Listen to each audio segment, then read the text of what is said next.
As I set out the first monetary policy statement of the new year, I am reminded of the historical significance of 2023 for the Reserve Bank of India. From being a joint stock company, the Reserve Bank was brought into public ownership on 1st January 1949. Thus, 2023 marks the 75th year of public ownership of the Reserve Bank and its emergence as a national institution. This is an opportune moment to briefly reflect upon the evolution of monetary policy over this period. In the 2 decades after independence, the Reserve Bank's role was to support the credit needs of the economy under the 5-year plans. The following 2 decades were characterized by bank nationalization in 1969, the oil shocks, and monetization of large budget deficits, and sharp rise in money supply and inflation. Monetary targeting was adopted in the mid-1980s to contain growth in money supply and curb inflation pressures. Since the early 1990s, as everyone knows, the Reserve Bank focused on market reforms and institution building. A multiple indicator approach was adopted in April 1998, under which a host of indicators were monitored for policy making. In the aftermath of the global financial crisis and the taper tantrum, as inflationary conditions worsened in India, flexible inflation targeting, that is the FIT, was formally adopted in June 2016 to provide a credible nominal anchor for monetary policy. As we know, the primary objective of monetary policy under the flexible inflation targeting framework is to maintain price stability while keeping in mind the objective of growth. Coming to present times, the unprecedented events of the last 3 years have put to test monetary policy framework across the world. In a very short period, monetary policies across the world have veered from one extreme to the other in response to a series of overlapping shocks. In contrast to the great moderation era of the 1990s and the early part of the current century, monetary policy was confronted with an unprecedented contraction in economic activity, followed by a surge in global inflation. This calls for a deeper understanding of the structural changes in global economy and inflation dynamics and their implications for conduct of monetary policy.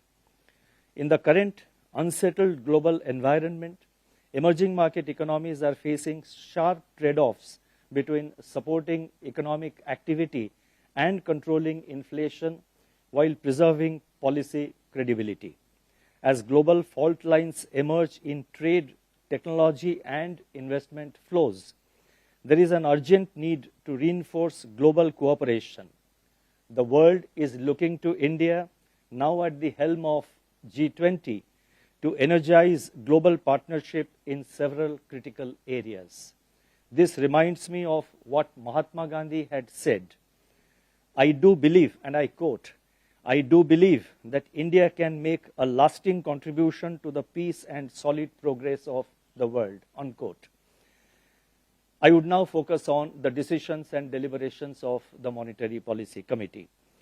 As you would be aware, the Monetary Policy Committee, that is the MPC, met on 6th, 7th, and 8th February. Based on an assessment of the macroeconomic situation and its outlook, the MPC decided by a majority of 4 members out of 6 to increase the policy repo rate by 25 basis points to 6.5% with immediate effect. Consequently, the standing deposit facility, that is SDF rate, will stand revised to 6.25%, and the marginal standing facility, that is the MSF rate, and the bank rate to 6.75%. The MPC also decided by a majority of 4 out of 6 members to remain focused on withdrawal of accommodation to ensure that inflation remains within the target going forward while supporting growth. Let me now explain the MPC's rationale for these decisions on the policy rate and the stance. The global economic outlook does not look as grim now as it did a few months ago. Growth prospects in major economies have improved, while inflation is on a descent, though inflation still remains well above the target in major economies. The situation remains fluid and uncertain. Reflecting this recent optimism, the IMF has revised upwards the global growth estimates for 2022 and 2023. As price pressures wane, several central banks have opted for slower rate hikes or pauses. The US dollar has retreated sharply from its highest level in 2 decades. Tighter financial conditions caused by aggressive monetary policy actions, volatile financial markets, debt distress, protracted geopolitical tensions, and fragmentation continue to impart high uncertainty to the outlook for the global economy. Amidst these volatile global developments, the Indian economy remains resilient. Real GDP growth is estimated at 7% in 2022-23, according to the first advance estimate of the National Statistical Office, that is the NSO. Higher rabi acreage, sustained urban demand, improving rural demand, robust credit expansion, gains in consumer and business optimism, and the government's enhanced thrust on capital expenditure and infrastructure in the recently presented Union Budget 23-24 should support economic activity in the coming year. Weak external demand and the uncertain global environment, however, would be a drag on the domestic growth prospects. Consumer price inflation in India moved below the upper tolerance level during November and December 2022, driven by a strong decline in prices of vegetables. Core inflation, however, remains sticky. Looking ahead, while inflation is expected to moderate in 2023-24, it is likely to rule above the 4% target. The outlook is clouded by continuing uncertainties from geopolitical tensions, global financial market volatility, rising non-oil commodity prices, and volatile crude oil prices. At the same time, economic activity in India is expected to hold up well. The rate hikes since May 2022 are still working their way through the system. On balance, the MPC was of the view that further calibrated monetary policy action is warranted to keep inflation expectations anchored, break the persistence of core inflation, and thereby strengthen the medium-term growth prospects. Accordingly, the MPC decided to raise policy repo rate by 25 basis points to 6.5%. The MPC will continue to maintain strong vigil on the evolving inflation outlook so as to ensure that it remains within the tolerance band and progressively aligns with the target. Inflation is expected to average 5.6% in the fourth quarter of 23-24, while the policy repo rate is, after today's revision, now stands at 6.5%. Adjusted for inflation, the policy rate still trails its pre-pandemic levels. Liquidity remains in surplus with an average daily absorption of 1.6 lakh crore under the LAF in January 23. The overall monetary conditions therefore remain accommodative, and hence the MPC decided to remain focused on withdrawal of accommodation. I would now like to provide our assessment of growth and inflation. First, I would like to take up growth. Available data for Q3 and Q4 of the current financial year, that is 22-23, indicate that economic activity in India remains resilient. Urban consumption demand has been firming up, driven by sustained recovery in discretionary spending, especially on services such as travel, tourism, and hospitality. Passenger vehicle sales and domestic air passenger traffic posted robust year-on-year growth. Domestic air passenger traffic crossed pre-pandemic levels for the first time in December 2022.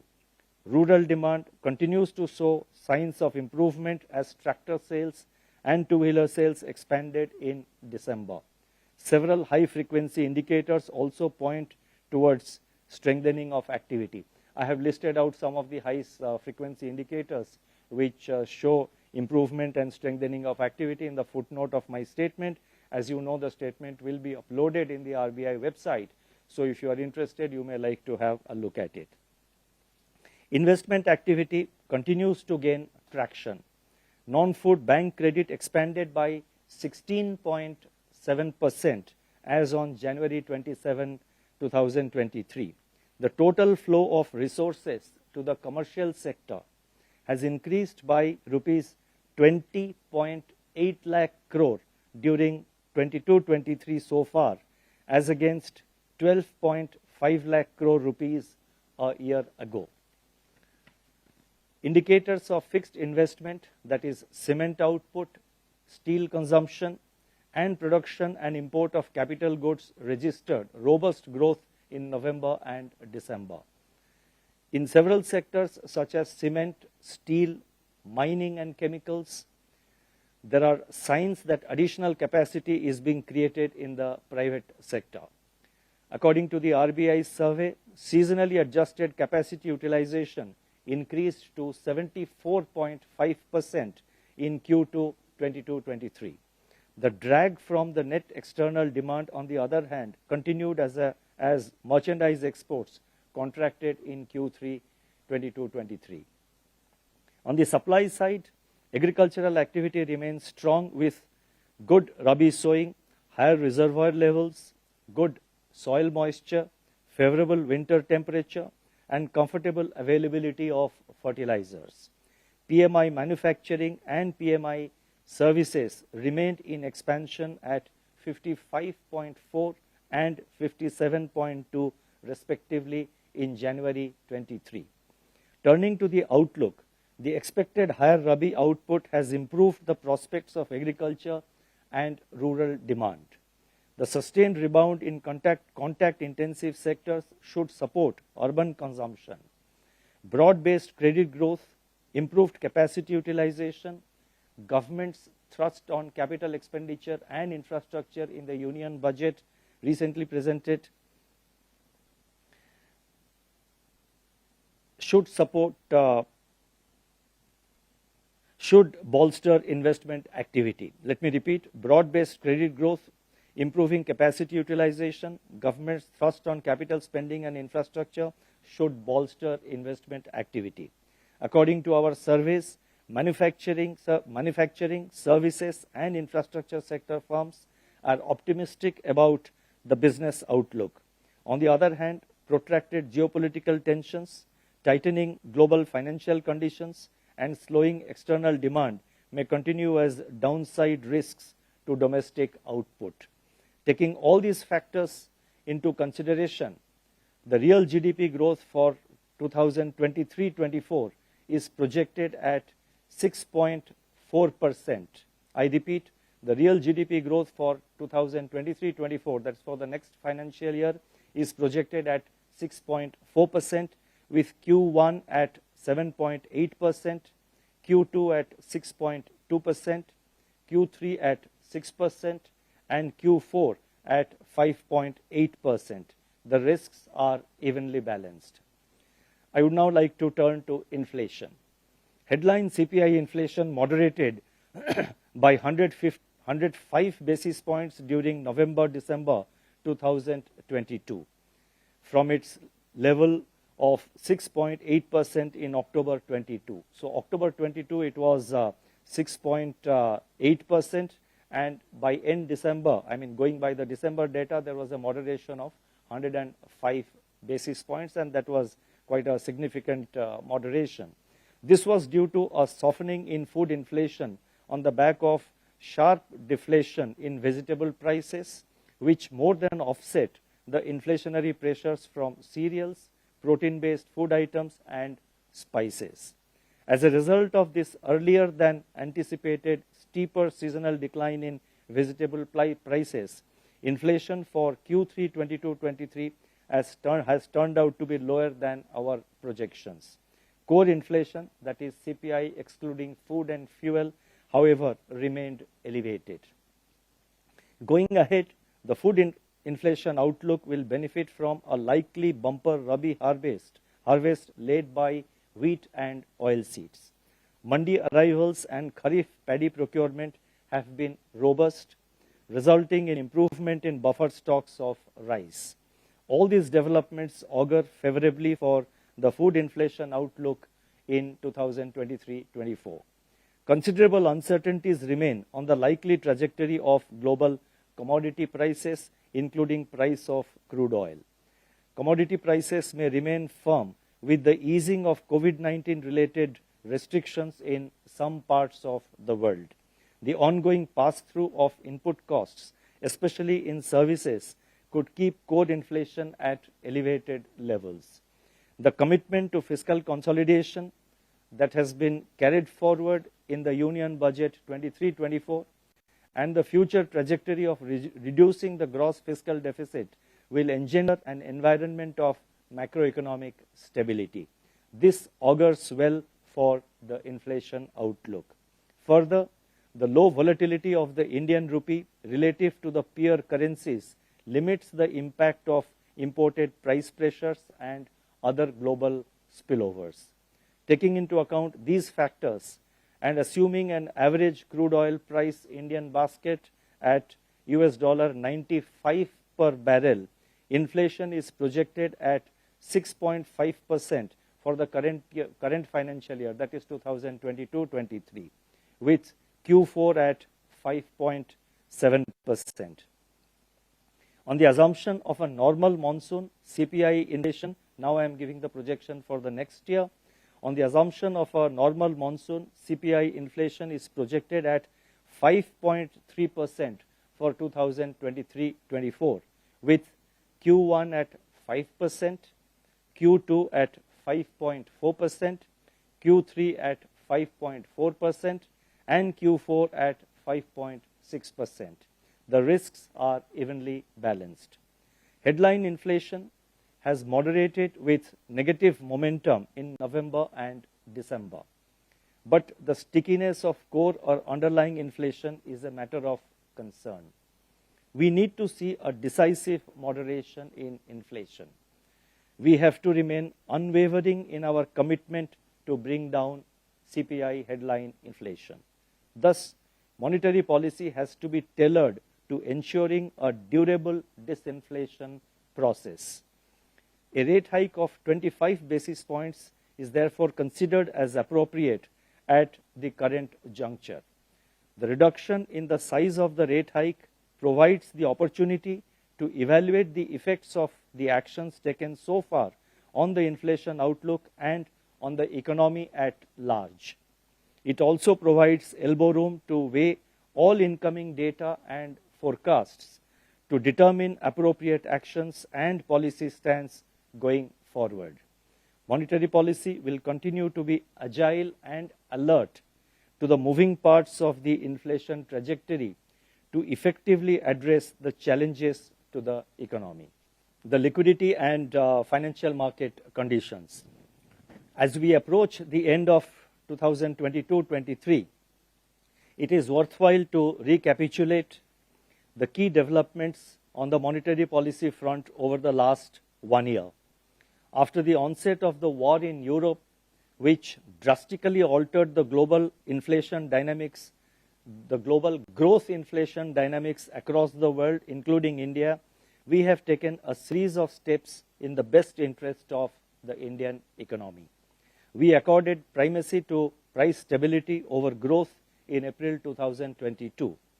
We instituted a major reform in monetary policy operating procedure through the introduction of the Standing Deposit Facility, that is SDF. We restored the width of the policy corridor to its pre-pandemic level. We raised the repo rate by 40 basis points and the cash reserve ratio by 50 basis points, in an off-cycle meeting in May 2022. We shifted the policy stance to focus on withdrawal of accommodation. We continued the rate tightening cycle in every meeting of the MPC thereafter. And we adopted a nimble and flexible approach to liquidity management by conducting both variable rate reverse repo and variable rate repo operations as per requirement. As a result of all these measures, and this is very important, as a result of all these measures, the real policy rate has been nudged into positive territory. The banking system has moved out of the Chakravyuh of excess liquidity. Inflation has shown signs of moderation and is moderating, and economic growth continues to be resilient.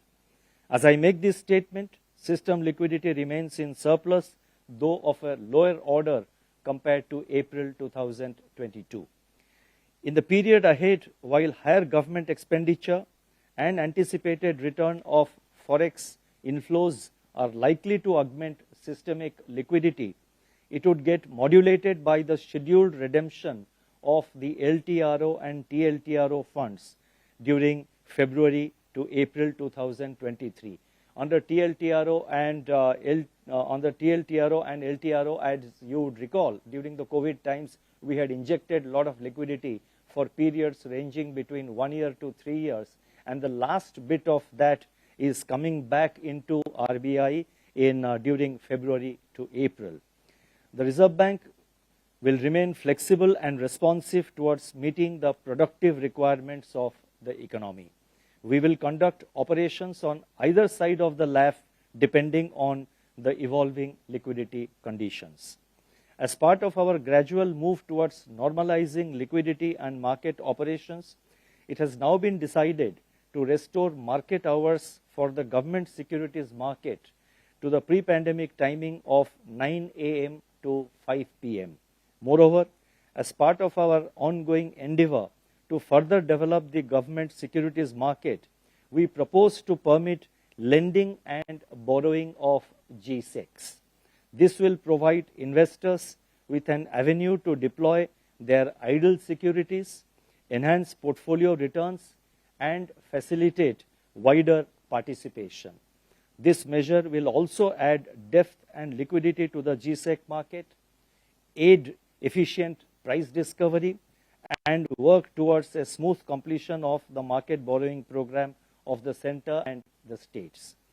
The pace of transmission of monetary policy actions to both lending and deposit rates has strengthened in the current tightening cycle.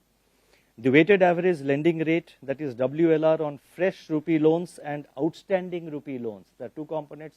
One is on the fresh loans that's now being given, and on the outstanding loans, they increased by 137 basis points and 80 basis points respectively during May to December. The weighted average domestic term deposit rate for fresh deposits and outstanding deposits increased by 213 and 75 basis points respectively. The Indian rupee has remained one of the least volatile currencies among its Asian peers in the calendar year 2022 and continues to be so this year also. Similarly, the depreciation and the volatility of the Indian rupee during the current phase of multiple shocks is far lower than what it was during the global financial crisis and the taper tantrum. In a fundamental sense, the movements of the rupee reflect the resilience of the Indian economy.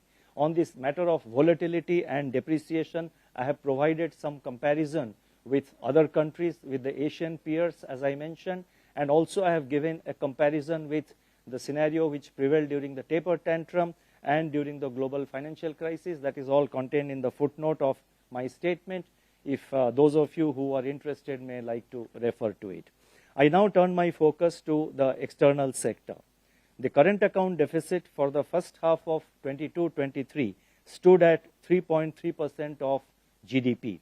The situation has shown improvement in Q3 22-23 as imports moderated in the wake of lower commodity prices, resulting in narrowing of the merchandise trade deficit. Further, services exports rose by 24.9% year-on-year in Q3 22-23, driven by software, business, and travel services. Global software and IT services spending is expected to remain strong in 2023. Remittance growth for India in the first half of 22-23 was around 26%, more than twice the World Bank's projection for the year. This is likely to remain robust owing to better growth prospects of the Gulf countries. The net balance under services and remittance are expected to remain in large surplus, partly offsetting the trade deficit. The current account deficit is expected to moderate in H2, that is in the second half of 22-23, and remain eminently manageable and within the parameters of viability. On the financing side, net foreign direct investment, that is FDI flows, remain strong at $22.3 billion during April to December 22. Foreign portfolio inflows have shown signs of improvement with positive flows of $8.5 billion during July to February, led by equity flows. It has to be recognized that if you take the full year, it's in the, it is still negative. But the point I'm making is that from July onwards, the foreign portfolio investments, the foreign portfolio flows have picked up. Of course, it has seen a kind of a up and down, month on month. But overall, from July onwards, it is a positive inflow of 8.5 billion between July to February 6th.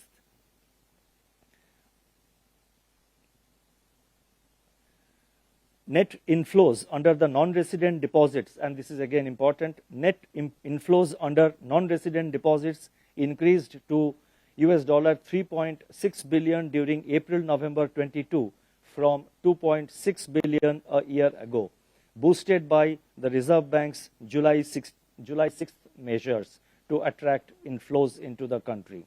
Foreign exchange reserves have rebounded from $524.5 billion on October 21st, 2022 to $5.6.8 billion as on January 27th this year, that is January 27th, 2023. And this covers around 9.4 months of projected imports of 2022-23. India's external debt ratios are lower by international standards, and I have provided some data again to back the statement. When I'm saying that India's external debt ratios are low by international standards, I have backed it up with data which is given in the footnote of my statement. I shall now announce certain additional measures, and there are about, I think, 6 measures. There are 5 measures, and they are very important. I request your patience. The first one relates to penal interest or penal charges on loans. At present, regulated entities of the Reserve Bank are required to have a policy for levy of penal interest on advances. The regulated entities, however, follow divergent practices on levying of such charges. In certain cases, these charges are found to be excessive. To further enhance transparency, reasonableness, and consumer protection, draft guidelines on levy of penal charges will be issued to obtain comments from stakeholders. The next announcement relates to climate risk and sustainable finance. Recognizing the importance of climate-related financial risks which may have financial stability implications, the Reserve Bank had issued a discussion paper on climate risk and sustainable finance sometime in July last year, that is in July 22. Based on the feedback received, it has been decided to issue guidelines for, and there are 3 things here. It has been decided to issue guidelines for the regulated entities on number 1, a broad framework for acceptance of green deposits. 2, disclosure framework on climate related financial risks. And 3, guidance on climate scenario analysis and stress testing. So these measures together will ensure that our financial system also starts developing, starts building in the forces of resilience to withstand any possibility or any possible emergence of vulnerability to climate change. And I think these measures are quite timely. These are the first set of measures. There are a few other measures which will follow in due course. But for the time being, we are announcing these 3 measures. The next one relates to expansion of the scope of the TREADS platform. For the benefit of MSMEs, the Reserve Bank had introduced a framework in 2014 to facilitate financing of their trade receivables, that is the trade receivables of the MSMEs, through the trade receivables discounting system, that is the TREADS. It is now proposed to expand the scope of TREADS by, first, providing insurance facility for invoice financing, second, permitting all entities and institutions to undertaking factoring business to participate as financiers in TREADS, and third, permitting rediscounting of invoices, that is developing a secondary market in TREADS. These measures are expected to improve the cash flows of the MSMEs. The next announcement, the next measure relates to extending UPI for inbound travelers to India. UPI has become hugely popular for retail digital payments in India. It's now proposed to permit all inbound travelers to India to use UPI for their merchant payments, that is P2M, while they're in the country. To begin with, this facility will be extended to travelers from G20 countries arriving at select international airports. And this is to begin with. Going forward, obviously, it will be expanded based on our experience. And the last announcement again relates to, it's an announcement which is again for the benefit of the common person. This relates to QR code-based coin vending machine and launching of a pilot project. The Reserve Bank of India will launch a pilot project on QR code-based coin vending machine in 12 cities. These vending machines will dispense coins against debit to customers' account using UPI instead of physical tendering of bank notes. This will enhance the ease of access to coins. Based on the learnings from the pilot, guidelines will be issued to banks to promote distribution of coins using these machines. I would now like to conclude as follows. As we begin a new year, and we have just started the calendar year, we are going to soon start a new financial year. As we begin a new year, it's a good time to reflect upon our journey so far and what lies ahead. When I look back, it is heartening to note that the Indian economy successfully dealt with multiple major shocks in the last 3 years and has emerged stronger than before.